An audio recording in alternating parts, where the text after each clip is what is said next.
결혼 16년 차에 접어든 40대 부부. 중학생인 두 아들과 단란한 가정을 이루고 있습니다. 남편은 집에서 김치를 담그고 아이들의 간식으로 빵을 만들어줄 정도로 요리를 잘하는 데다가 빨래며 청소, 분리수거까지 척척이라고 하는데요. 그런 남편에게 늘 고마웠다는 아내는 요즘 고민이 생겼습니다. 평소엔 100점짜리 남편이 가끔씩 욱하기 때문인데요. 한 달 전 아내가 무심코 던진 농담에 남편이 갑자기 화를 내며 목을 조르는 일이 있었습니다. 아내는 도통 그 이유를 알 수가 없어서 답답하고 또 언제 남편이 불같이 화를 낼지 몰라서 조마조마한 상황. 남편의 사과를 기다리고 있지만 한 달이 지난 지금까지도 부부는 각방을 쓰며 냉전 중이라고 합니다. 평소엔 나무랄 데 없는 이 남편. 대체 왜 그렇게 불쑥불쑥 화를 내는 걸까요? 이 사연을 제가 맨 처음 접하고 전화를 드렸어요. 그래서 제가 직접 통화를 했는데 처음에는 이 사연자께서, 제보자께서 반장픽 푸처 핸즈업으로 이렇게 얘기를 듣고 싶어 하셨는데 제가 이렇게 통화를 하다 보니까 야, 이거는 그냥 그렇게 좀 장난스럽게 할 얘기가 아닌 것 같다. 특히 이제 박상희 교수님 나오셨을 때 조금 구체적으로 얘기를 좀 들어보시는 게 어떠냐, 제가 제안을 해서 오늘 별별 상담소에서 이렇게 준비를 했습니다. 이 제보자분 남편에게도 사건 반장, 지금 이 방송을 보고 있으라 이렇게 일러두셨다는데, 자, 두 분 모두 잘 보시고 관계 회복에 좀 도움을 받으셨으면 좋겠습니다.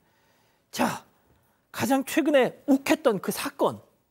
네, 일단 그전에 결혼 16년 차 부부고요. 슬하에 연년생 중학생 두 아들이 있습니다. 한 달 전쯤 일이었는데 이 아내가 퇴근을 하고 집에 돌아왔습니다. 그런데 이 남편이 이미 애들 밥도 다 챙겨줬고 아내를 위해서 저녁상을 차려놨던 겁니다. 이 아내 입장에서는 너무 감동이잖아요. 그래서 너무 고맙다 얘기를 하면서 뭐 당신 거의 여자 아니야? 라고 장난을 쳤던 겁니다. 그런데 이게 이 남편의 어떤 부분을 건드렸던 것 같습니다. 이 남편이 갑자기 욕설을 퍼붓고 아내 목을 조르더니 젓가락을 집어 던졌습니다. 그래도 다음 날쯤 되면 사과를 할 줄 알았는데 한 달 지난 지금까지 사과도 없다고 하고요. 두 사람 현재 각방 쓰면서 냉전 중입니다. 이 남편은 생활비도 주지 않고 있습니다. 아니, 그러니까 제가 조금만 더 부연을 드릴게요.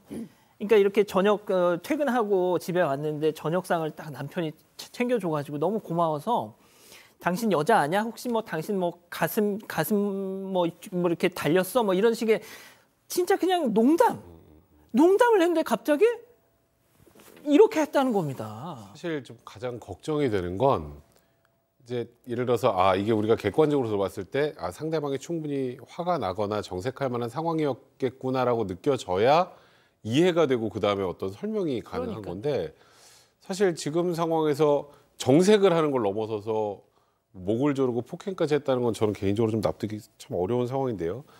뭐 일단은 이 남편이 보니까 다른 거 떠나서 장난치고 이런 걸 좀 잘 받아주지 않거나 이런 스타일인 것 같긴 합니다. 근데 아무리 그래도 지금 아내가 그 순간을 떠올릴 때는 남편 눈에 이제 살기가 보였고, 거기다가 그 젓가락을 이렇게 막 던질 때도 젓가락이 몸에 꽂히는 것 같은 느낌을 받았을 정도로 굉장히 공포감을 느낄 수밖에 없었다고 한다는 거, 이거는 제가 봐도 참 객관적으로 판단하기가 참 어렵습니다. 네, 근데 저도 이제 상담을 하다 보면 사실 굉장히 좋은 사람인데 장난이나 농담을 잘 못 받으시는 분들이 많이 있어요. 근데 그런 분들의 이제 내면에 보면 감정을 잘 조절하지 못하시는 분들이 있어요. 그러니까 감정을 잘 모르는 거예요. 우리가 기쁘고 즐겁고 화가 나고 그다음에 좋은 표현을 하고 싫은 표현을 하고 이런 것들을 잘 못하고 억압할 때는 그냥 내가 노력하니까 너무너무 좋으시다가 어떤 감정의 어떤 부분을 딱 건드리면 그분을 내가 어찌할 바를 모르고 막 이쪽으로 저쪽으로 막 튀시는 그 감정의 문제일 수 있거든요. 근데 조금 더 이제 보면서 한번 볼까요? 네. 예. 자, 박 변호사님. 예. 근데 진짜 주변에서 말이죠.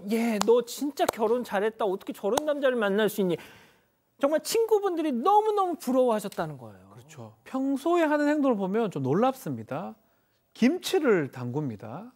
자, 감자탕을 끓여줘요. 거기다가 아이들 위해서 빵을, 이거 어떻게 하는지 모르겠는데 빵을 만들어 주기도 하고요.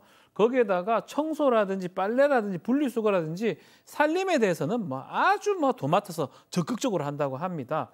시장에 같이 갈 때도 놀랍게도 아내는 짐 하나 들 필요 없이 그냥 공주처럼 서 있으면 돼요. 남편이 다 들어주고 그렇게 하기 때문에 평상시에는 늘 고마운 마음을 아내가 남편한테 가지는데 한 번씩 이런 게 좀 문제가 된다고 합니다. 아니 그럼 저 부군께서 제보자분의 부군께서 집안일을 전부 다 하시는 모양이죠? 그런 것 같아요. 이 아내분께서 낮 시간에는 카페에서 일을 하고 계시는데 카페에서 이제 짬짬이 좀 쉴 때 이렇게 뜨개질을 하셨던 모양이에요. 근데 그게 반응이 이제 굉장히 좋아서 카페 사장님이 아예 조그맣게 칸을 하나 내줬대요. 그래서 뜨개질할 수 있게.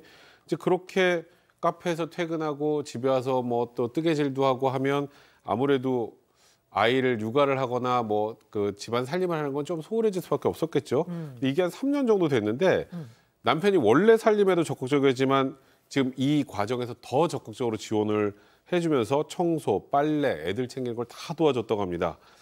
이제 그러다 보니까 아내는 너무 갑작스럽게 이런 일을 당하니까 혹시 남편이 3년 동안 이렇게 집안일하면서 자기도 모르게 혼자 쌓였던 건가? 이런 생각까지 하게 됐다고 합니다.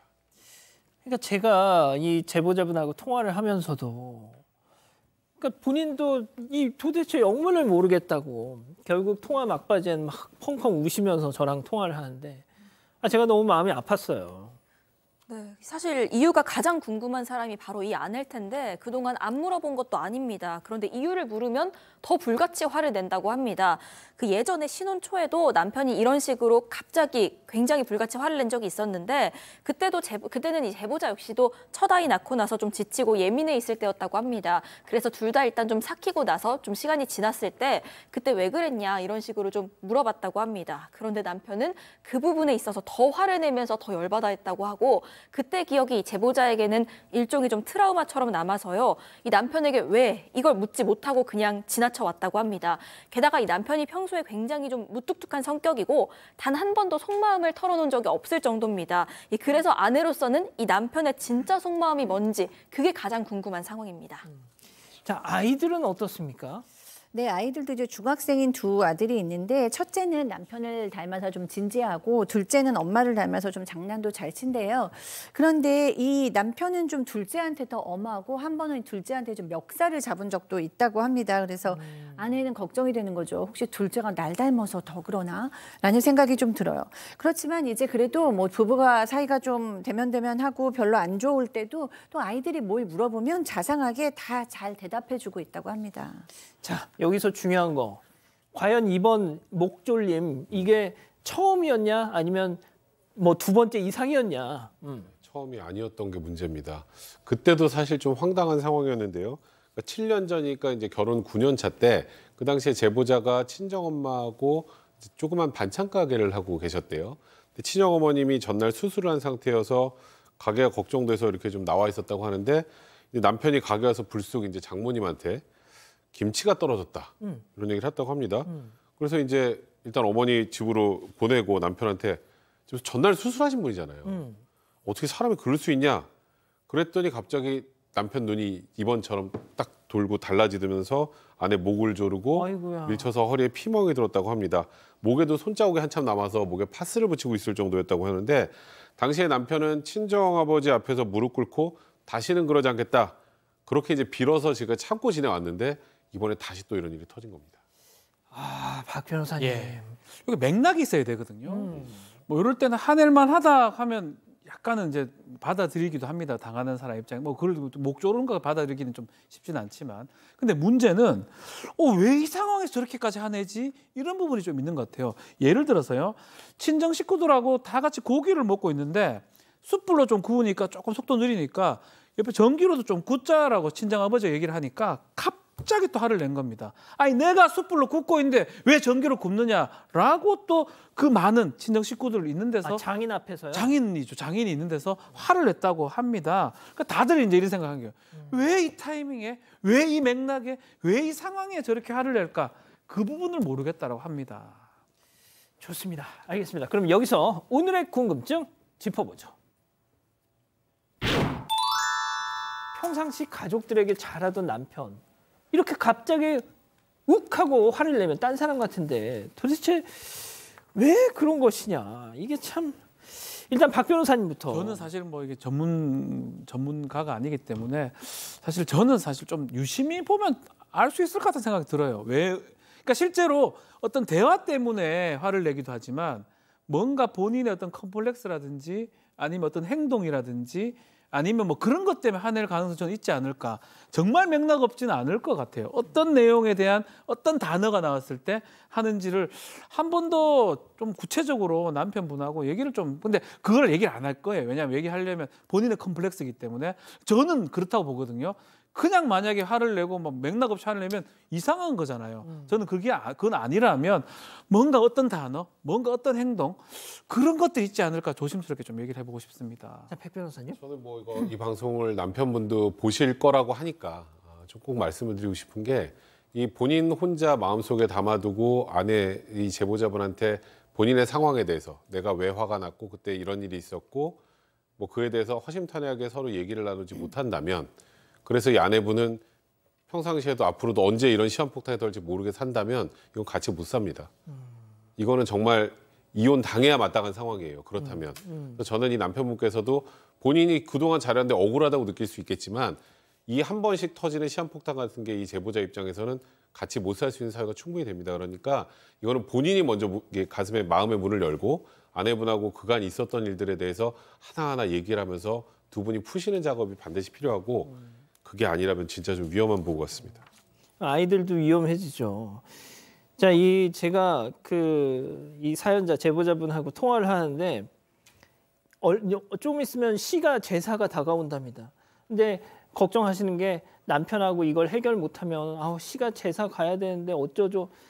지금 그걸 걱정하실 때가 아닌데 제가 그래서 너무 좀 더 좀 안타까웠어요. 네, 사실 저는 이 케이스를 보면서 사실 오늘 제보하신 분한테 좀 설명해 드릴 것이 사실 좀 많아요. 근데 방송이기 때문에 제가 길게는 못할 것 같고 저도 이제 오랫동안 상담을 하면서 욱하시는 분들 좋은 분인데 어느 날 생각지도 못하게 너무 크게 욱하시는 분들 같은 경우에는 그 뿌리가 상당히 깊은 어떤 것이 억눌려 있을 가능성이 너무 높다라는 거를 좀 아셔야 돼요.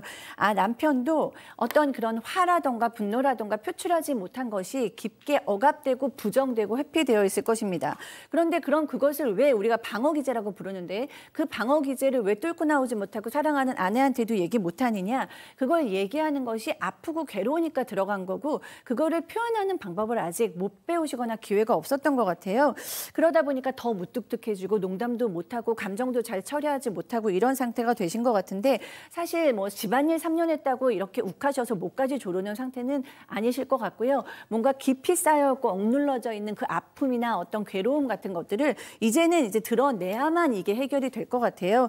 그래서 뭐 이렇게 방송을 얘기하신 계기로 부드럽게 한번 그 안에 억압되어 있는 것이 무엇인지에 대해서 얘기를 해보시면 참 좋을 것 같고 그게 아니면 바로 심리상담사들이 이런 걸 돕는 사람입니다. 무의식적으로 가라져 않게 표현 못한 그 아픔이나 슬픔이나 분노, 화 이런 것들을 좀 건강한 방식으로 건강한 장소에서 건강한 사람과 함께 잘 조심스럽게 끄집어내다 보면 너무 다른 건 좋은 남편이시잖아요. 아내께서 지금 좀 도와주실 타임이 아닌가 싶습니다.